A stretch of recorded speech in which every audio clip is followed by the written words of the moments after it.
उत्तर वैदिक काल, तो इसका हो जाएगा 1000 ईसा पूर्व से 600 ईसा पूर्व तक।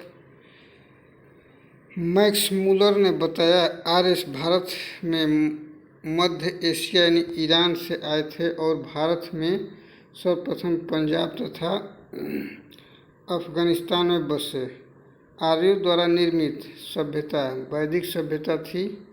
आर्य शब्द का अर्थ श्रेष्ठ होता है। आर्यों की भाषा संस्कृत थी और यह ग्रामीण सभ्यता थी। आर्य यानी ग्रामीण सभ्यता थी। पूछता है प्रशासन की इकाई को 5 भागों में बांटा गया है: कुल, ग्राम, विष, जन और राष्ट्र। ग्राम के मुखिया को ग्रामीणी कहते थे। विष का प्रधान विषपति कहलाता था तथा जन के शासन को राजन कहते थे। सभा एवं समिति राजा को सलाह देने वाली संस्था थी। स्त्रियों दोनों में भाग ले सकती थी। युद्ध के लिए गविष्टि शब्द का प्रयोग किया गया है जिसका अर्थ गायों की खोज था। वाजपति गोचर भूमि का अधिकारी होता था। उग्र अपराधियों को पकड़ने का कार्य करता था। ऋग्वैदिक समाज को व्यवसाय के आधार पर 4 वर्णों में भी बांटा गया था: ब्राह्मण, क्षत्रिय, वैश्य और शूद्र। आर्य का समाज पितृसत्तात्मक था। समाज की सबसे छोटी इकाई परिवार या कुल थी जिसका मुखिया पिता होता था और उसे कुलप कहते थे। स्त्रियां इस काल में अपने पति के साथ यज्ञ कार्यों में भाग लेती थी। बाल विवाह तथा पर्दा प्रथा का प्रचलन नहीं था। विधवा अपने मृत पति के छोटे भाई से विवाह कर सकती थी। जीवन भर अविवाहित रहने वाली महिलाओं को अमाजु कहा जाता था। आर्यों का प्रिय पेय पदार्थ सोमरस था। यह वनस्पति से बनाया जाता था। उपनिषदों की संख्या 108 है। आर्यों का मुख्य व्यवसाय पशुपालन और कृषि था। तंबाकू का ज्ञान वैदिक काल के लोगों को नहीं था। आर्यों का प्रिय पशु घोड़ा और प्रिय देवता इंद्र थे। ऊनी कपड़े को शामुल्य कहते थे। आर्यों द्वारा खोजी गई धातु लोहा थी जिसे श्याम अयस कहा जाता था तथा तांबे को लोहित अयस कहा जाता था। गाय की हत्या करने वालों के लिए मृत्यु दंड तथा देश से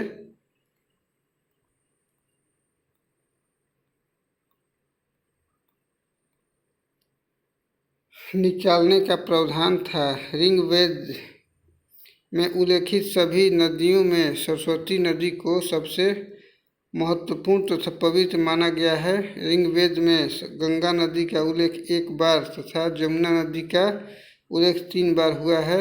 इसमें सिंधु नदी का उल्लेख सबसे अधिक बार हुआ है।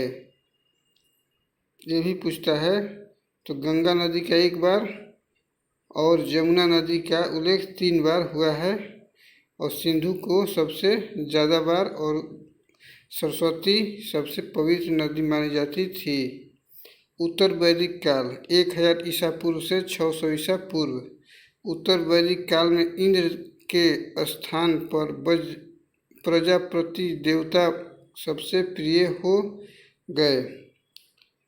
उत्तर वैदिक काल में वर्ण व्यवस्था जन्म के आधार पर तय होने लगी। उत्तर वैदिक काल में हल को सिरा तथा हल रेखा को सीता कहते थे। सत्यमेव जयते मुंडकोपनिषद से लिया गया है। उत्तर वैदिक काल में कौशाम्बी नगर में प्रथम बार पक्की ईंटों का प्रयोग किया गया। महाकाव्य 2 हैं, महाभारत और रामायण। महाभारत का पुराना नाम जय संहिता है। महाभारत विश्व का सबसे बड़ा महाकाव्य है। गौत्र नामक संस्था का जन्म भी उत्तर वैदिक काल में हुआ। प्रमुख दर्शन एवं उसके प्रवर्तक। योग दर्शन पतंजलि, न्याय दर्शन गौतम ऋषि, चार्वाक दर्शन चार्वाक, सांख्य दर्शन कपिल मुनि सबसे प्राचीन, पूर्व मीमांसा जैमिनी राय, उत्तर मीमांसा बादरायण, वैशेषिक दर्शन कणाद या उलूक। जैन धर्म के संस्थापक तथा प्रथम तीर्थकर ऋषभदेव थे। जैन धर्म के 23वें तीर्थकर पार्श्वनाथ थे, जो काशी के राजा अश्वसेन के पुत्र थे। महावीर स्वामी जैन धर्म के 24वें तथा अंतिम तीर्थकर थे। महावीर स्वामी का जन्म 540 ईसा पूर्व में कुंड ग्राम वैशाली में हुआ था। इनके पिता का नाम सिद्धार्थ था, जो ज्ञात्रिक कुल के सरदार थे, और माता का नाम त्रिशला देवी था। वह लिच्छवी राजा चेतक की बहन थी। महावीर स्वामी की पत्नी का नाम यशोदा तथा पुत्री का नाम प्रियदर्शिनी था। महावीर स्वामी के बचपन का नाम वर्धमान था।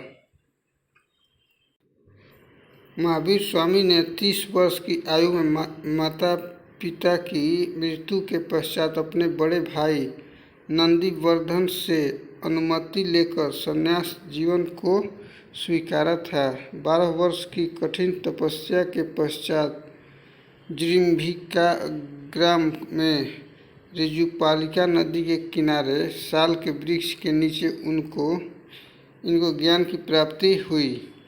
इसी समय इनका नाम महावीर पड़ गया। इन्होंने अपने उपदेश प्राकृत अर्धमागधी भाषा में दिए।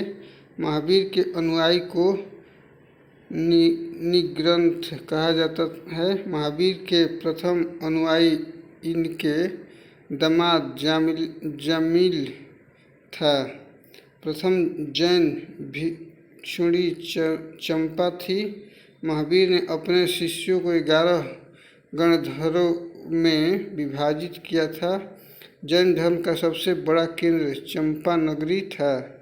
जैन धर्म के त्रिरत्न हैं सम्यक दर्शन, सम्यक ज्ञान और सम्यक आचरण। जैन धर्म में ईश्वर की मान्यता नहीं है, इसमें आत्मा की मान्यता है।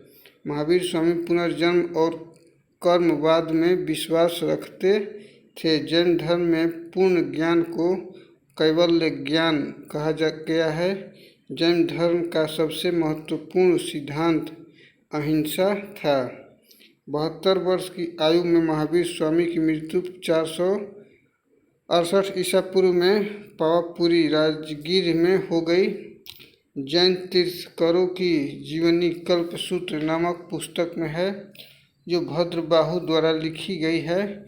जैन मठों को बसदी कहा जाता था। मौर्योत्तर युग में मथुरा जैन धर्म का प्रसिद्ध केंद्र था।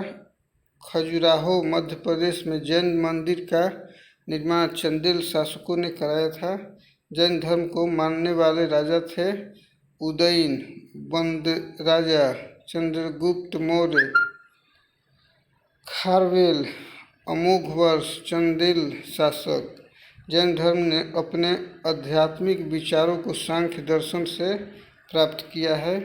प्रथम जैन संगीति 300 ईसा पूर्व में पाटलिपुत्र में हुई थी, जिसका अध्यक्ष स्थूलभद्र था। द्वितीय जैन संगीति 6ठी शताब्दी में बल्लभी गुजरात में हुई, इसका अध्यक्ष क्षमा था।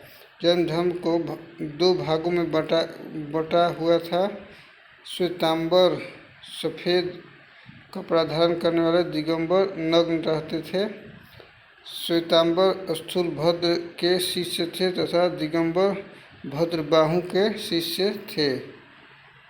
इससे आगे देखते हैं। सब क्वेश्चन बार बार रिपीट करता है, इसलिए आप लोग अब देखते हैं बौद्ध धर्म। बौद्ध धर्म के संस्थापक गौतम बुद्ध थे। इन्हें एशिया की ज्योति कहा जाता है। इनका जन्म 563 ईसा पूर्व में कपिलवस्तु के लुम्बिनी नामक स्थान पर हुआ था। इनके पिता का नाम सुधोधन था, जो शाक्य गण के मुखिया थे। इनकी माता माया देवी की मृत्यु इनके जन्म के 7वें दिन हो गई। इनका पालन पोषण प्रजापति गौतमी ने किया। गौतम बुद्ध के बचपन का नाम सिद्धार्थ था। इनका विवाह 16 वर्ष की अवस्था में यशोधरा के साथ हुआ। इनके पुत्र का नाम राहुल था। जब वे कपिलवस्तु की सैर पर निकले तो उन्होंने बूढ़ा व्यक्ति, बीमार व्यक्ति, शव तथा सन्यासी को देखा, जिससे इनका मन विचलित हो गया। सिद्धार्थ ने संसार की समस्याओं से परेशान होकर 29 वर्ष की आयु में घर त्याग दिया, जिससे बौद्ध धर्म में महाभिनिष्क्रमण कहा जाता है। 7 वर्ष तक वे ज्ञान की खोज में इधर उधर भटकने के बाद सर्वप्रथम वैशाली के समीप अलार कलाम तथा उदक रामपुत्र नामक 2 गुरुओं से शिक्षा ली थी। अलार कलाम सांख्य संप्रदाय के अनुयायी थे। 6 वर्ष की कठिन तपस्या के पश्चात उनको वैशाख पूर्णिमा की रात निरंजना फल्गु या पुनपुन नदी के किनारे पीपल के वृक्ष के नीचे ज्ञान की प्राप्ति हुई।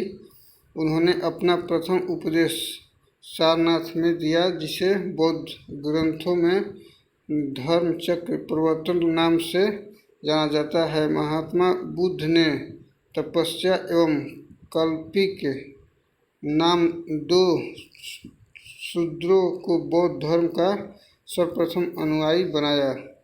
बुद्ध ने सर्वाधिक उपदेश श्रावस्ती में दिए। बौद्ध धर्म का सबसे ज़्यादा प्रचार कौशल राज्य में हुआ। बुद्ध के 5 प्रिय शिष्य अनिरुद्ध, आनंद, उपाली, सारिपुत्र तथा मोगलायन थे। बुद्ध के प्रसिद्ध अनुयायी शासक बिंबिसार, प्रसेनजीत तथा उदयन थे। बुद्ध अपना प्रचार करते हुए मल्लों की राजधानी पावा पहुँचे, जहाँ वे एक कुम्हार की अम्रवाटिका में ठहरे। उसने बुद्ध को खाने में कुछ दे दिया, जिससे उन्हें रक्तातिसार हो गया और भयानक पीड़ा उत्पन्न हुई। फिर वे कुशीनगर पहुँचे। वहाँ 483 ईसा पूर्व में 80 वर्ष की अवस्था में उन्होंने शरीर त्याग दिया। इसे बौद्ध ग्रंथों में महापरिनिर्वाण कहा जाता है। बौद्ध धर्म के त्रिरत्न हैं बुद्ध, धम्म तथा संघ। बौद्ध भिक्षुओं के निवास स्थान को विहार तथा पूजा स्थल को चैत्य कहा जाता है। चतुर्थ बौद्ध संगीति के बाद बौद्ध धर्म 2 भागों हीनयान तथा महायान में विभाजित हो गया।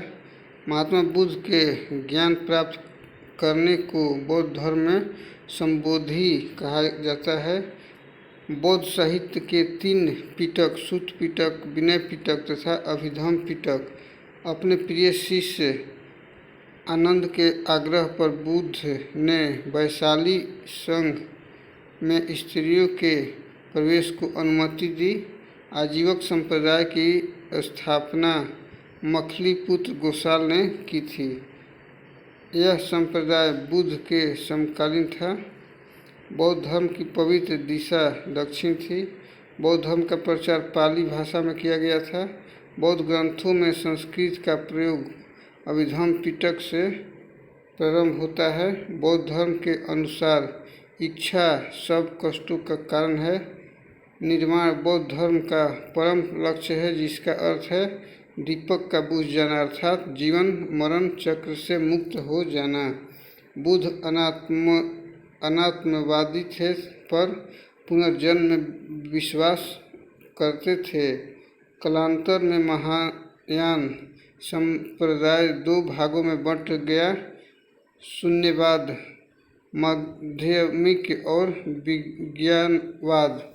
योगाचार। शून्यवाद के प्रवर्तक नागार्जुन थे, विज्ञानवाद के प्रवर्तक मैत्रेयनाथ थे।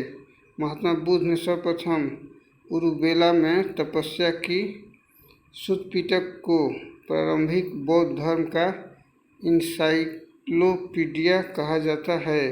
बुद्ध के पूर्व जन्म की कथाएं, जातक कथाएं सुत्त पिटक में वर्णित है।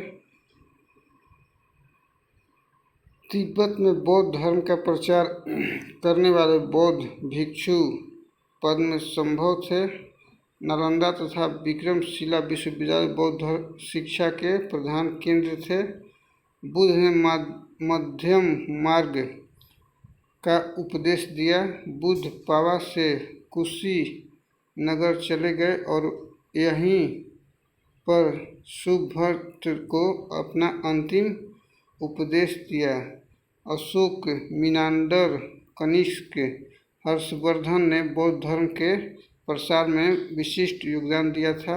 बिहार एवं बंगाल के पाल शासकों ने बौद्ध धर्म के प्रचार प्रसार में अद्वितीय योगदान दिया था। बुद्ध के पंचशील सिद्धांत का वर्णन छांदोग्य उपनिषद में मिलता है। चलिए इससे थोड़ा आगे देखते हैं। बौद्ध संगीति। प्रथम बौद्ध संगीति 483 ईसा पूर्व, राजगृह अध्यक्ष महाकश्यप, शासनकाल अजातशत्रु। द्वितीय बौद्ध संगीति 383 ईसा पूर्व, वैशाली अध्यक्ष सावाकामी और शासनकाल कालाशोक। तृतीय बौद्ध संगीति 255 ईसा पूर्व, पाटलिपुत्र मोगलीपुत्र और अशोक उस समय शासक थे।